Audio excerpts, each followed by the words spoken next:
La grandeur de l'homme n'est pas ce qu'on croit. Ça coûte combien d'être grand? L'humain n'est grand ni par sa domination, ni par sa taille, ni par ses revenus ou sa visibilité. Ces pseudo-réponses restent physiques et matérielles. Oui, nous sommes faits d'hydrogène, calcium, magnésium et d'autres choses. Mais les batteries aussi. Et nous sommes bien plus que cela. Posons-nous la question.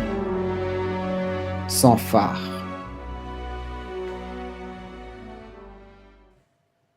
Elle n'est pas droite. Dans ses pensées, le mathématicien et philosophe Blaise Pascal définit la grandeur par la conscience de notre limite humaine. Ce cher philosophe a vécu lorsque l'on a commencé à découvrir l'infiniment grand, l'infiniment petit et l'inconsistance de l'humain perdu entre les deux. L'immensité de l'univers me rappelle ce que nous sommes. Nous sommes terriens, j'ai bien dit terriens, comme quoi on n'est pas grand-chose. Nous sommes petits, faibles, fragiles, soumis à la mort, et nous le savons. C'est ce savoir lucide et humble qui nous rend plus grands que n'importe quelle girafe. Non malgré notre faiblesse, mais à cause de la conscience qu'on en a. Le ratel reste une exception. L'attaque est la meilleure des défenses. Changeons de pays pour aller dans celui d'à côté. La grandeur de l'homme est par la conscience de sa misère. La grandeur chez l'homme est par la morale. Emmanuel Kant. Natürlich. Selon lui, notre grandeur s'incarne par le devoir. Nous sommes grands quand nous respectons nos propres règles. Rigide? Je ferai 3 heures de sport hebdomadaire. J'arrête l'alcool. Je coupe les écrans après 23 heures. Je lis une page par jour. Je ne frappe pas les femmes.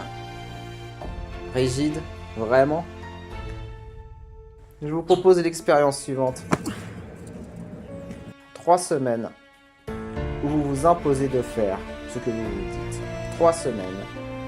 Où vous ne faites les choses que lorsque vous en avez l'envie. Observez et notez les différences. Dans les actions, pas la peine d'aller jusqu'au résultat. J'oubliais, je ne me flagelle pas quand j'échoue. Rappelez-vous Pascal au début. Maintenant, on oublie Pascal, on fait évoluer Kant, on reste en Allemagne. Nietzsche.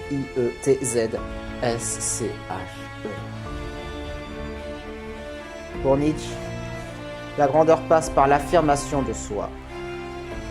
On ne se soumet pas à des valeurs décidées par d'autres sans notre avis. Mais moi, je t'ai pas né? On se forge ses valeurs.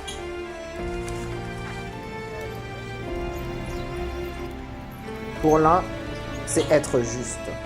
Pour l'autre, être généreux. Chacun a ses valeurs. On réfléchit, puis se forge les siennes.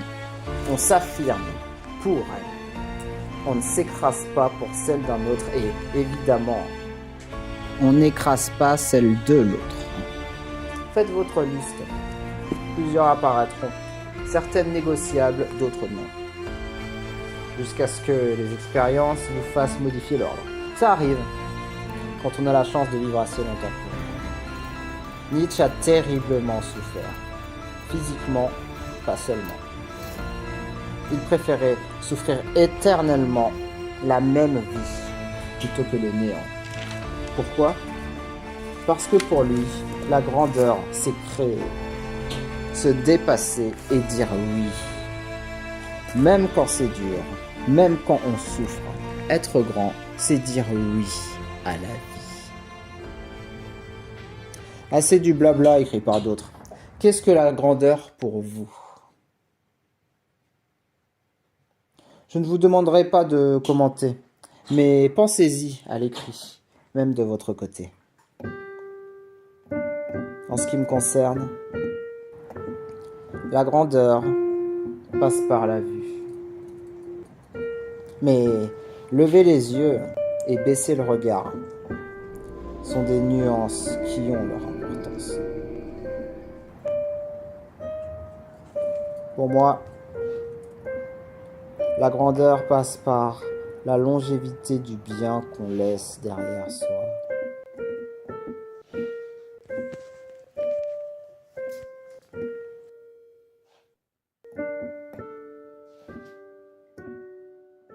La grandeur, qu'est-ce que c'est?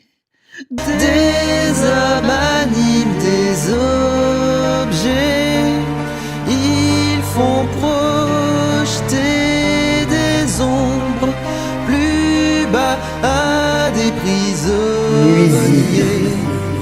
enchaînés, immobiles. À présent, je vous laisse avec mon collaborateur Francis Boyer pour une vision plus statistique de la grandeur. Amis du soir, bonsoir.